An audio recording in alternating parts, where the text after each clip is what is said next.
আসসালামু আলাইকুম। আজকে আমি আমার ভিডিওতে একটি রেসিপি দেখাতে নিয়ে আসলাম, যেটা আমার ফ্যামিলির খুব ফেভারিট একটা রেসিপি। আর এটির নাম হচ্ছে creamy Tuscan salmon with garlic and spinach. এটা আসলে একটি ইটালিয়ান রেসিপি, যেটিকে আমি আমার বাংলাদেশি স্টাইলে করার চেষ্টা করেছি। এটি কোনো অথেন্টিক রেসিপি না, যেটা আমার কাছে যেরকম ভালো লাগে সেটাই আমি আপনাদেরকে দেখাচ্ছি। তো এখানে আমার রেসিপির শুরুতে আমি আমার ফ্রাইং প্যানে কিছু বাটার দিয়ে নিয়েছি। আর এখানে আছে লেক ট্রাউট। এখানে ট্রাউট ও স্যামন যে কোনো মাছই আপনি ব্যবহার করতে পারেন। আর মাছটিকে লবণ, গোলমরিচ আর একটু মরিচের গুঁড়ো দিয়ে ভিজিয়ে আমি মেখে রেখেছিলাম। এখন এগুলোকে বাটারে ভেজে নিচ্ছি। আমি রেসিপিটা পরে ডেসক্রিপশনে দিয়ে দেবো, যাতে আপনি দেখে নিতে পারেন কোন কোন ইনগ্রিডিয়েন্ট কতটুকু ব্যবহার করতে হয়। তো মাছটা প্রায় ভাজা হয়ে গিয়েছে। এখন সেম বাটারটা যা আমার ফ্রাইং প্যানে রয়ে গিয়েছে, তার মধ্যে একটু চিলি ফ্লেক্স দিয়ে দিলাম, অ্যাবাউট 1 চা চামচ। আর চিলি ফ্লেক্সটা, আর এখানে আমি দেখাচ্ছিলাম যে কিছুটা তেল আমি ঢেলে রেখেছি, যাতে সম্পূর্ণ তেল এখানে ব্যবহার করতে না হয়। এখন দিয়ে দিলাম গার্লিক, গ্রেটেড গার্লিক। এটিকে একটু নাড়াচাড়া করার পর বাদবাকি ইনগ্রিডিয়েন্টসগুলো দিয়ে দিচ্ছি, যেটা আপনি এখনই দেখতে পাচ্ছেন।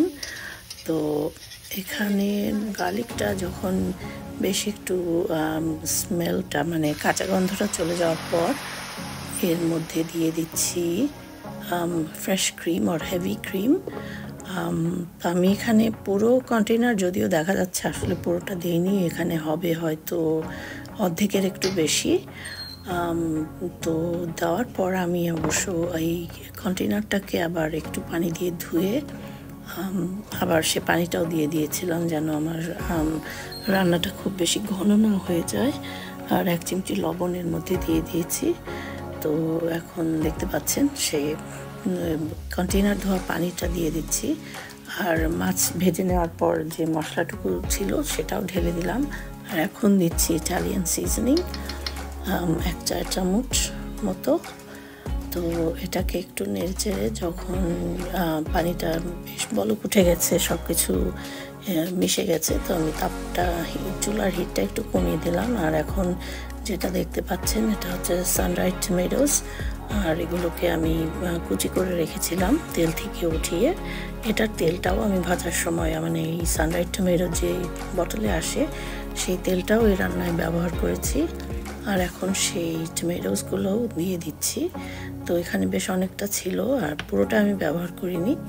আর এরপর দিয়ে দিলাম স্পিনাচ। আর আমার ওই ক্লিপটা মিস হয়ে গিয়েছে, ওটা আমার তোলা হয়নি, মানে ভিডিওটা করা হয়নি। এখন স্পিনাচটা দেওয়ার পরেই সঙ্গেই প্রায় মাছগুলো উপরে দিয়ে বিছিয়ে দিতে হবে। আর বিছিয়ে দেওয়ার পর আমি শুধু একটি চামচের সাহায্যে যে গ্রেভিটা, ওই গ্রেভিগুলোকে একটু তুলে মাছটার উপরে দিয়ে দিচ্ছি, যাতে মাছের মধ্যে গ্রেভি কিছুটা ঢুকে যায়। তারপর এটাকে ঢেকে দিয়ে অ্যাবাউট 2 মিনিটের মতো চুলায় রেখেছিলাম।